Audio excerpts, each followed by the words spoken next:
So what is the bigger purpose of Lego Serious Play?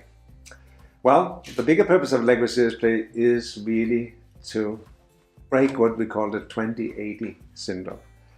Lego Serious Play is a technique so people that somehow have to get around the table to resolve something, to imagine how they can become better, where the organization is going. Typically what happens is that 20% of the people around the table will use 80% of the talking time to talk about what they always talk about and which we already know they're going to talk about before the meeting starts, right? And at the end of the day, the meeting ends by people saying, do we all agree? And they say yes, but they don't. They're just tired. And then they go out and have a cup of coffee.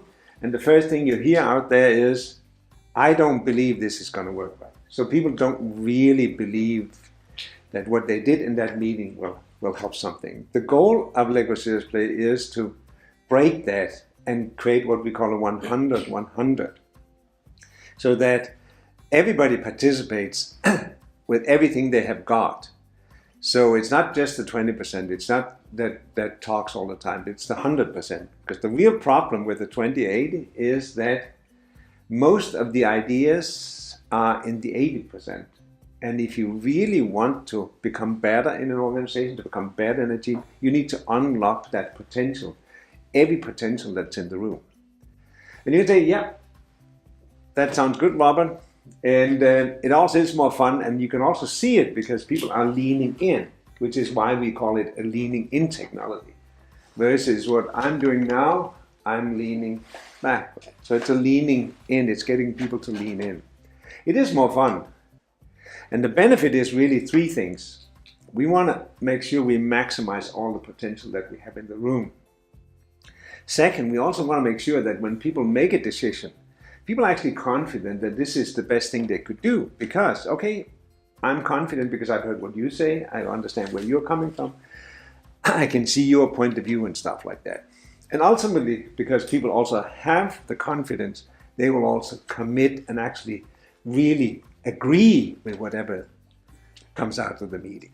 So that's the purpose of Lego Serious Play, to create what we call a 100-100, get people to lean in and break the 20/80 syndrome. And why, Pierre, would that be a good idea also? What's the benefit?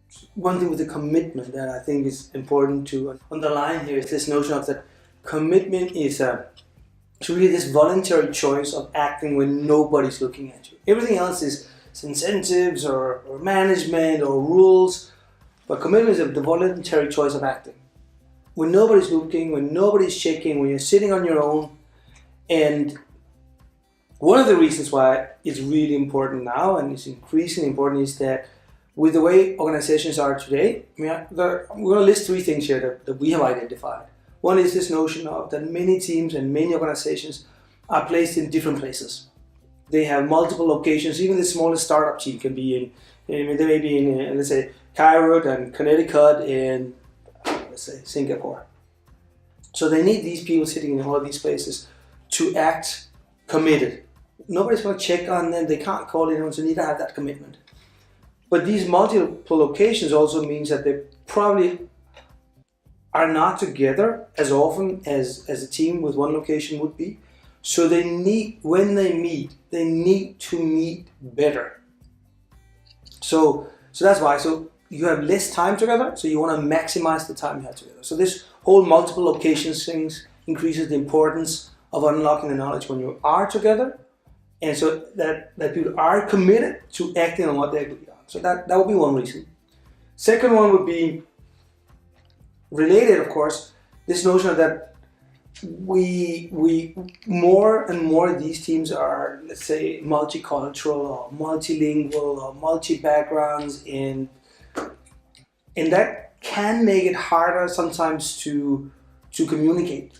So you need to be able to talk about these things and to be involved at the same time it's increasingly difficult for all of these barriers: language, culture, educational. So this also helps these really diverse teams come together and come together about. And this would going to be the third point, with the purpose really of developing knowledge. And one of the things I think that most people agree on right now is that in all fields, in all domains, there's an exponential growth of knowledge.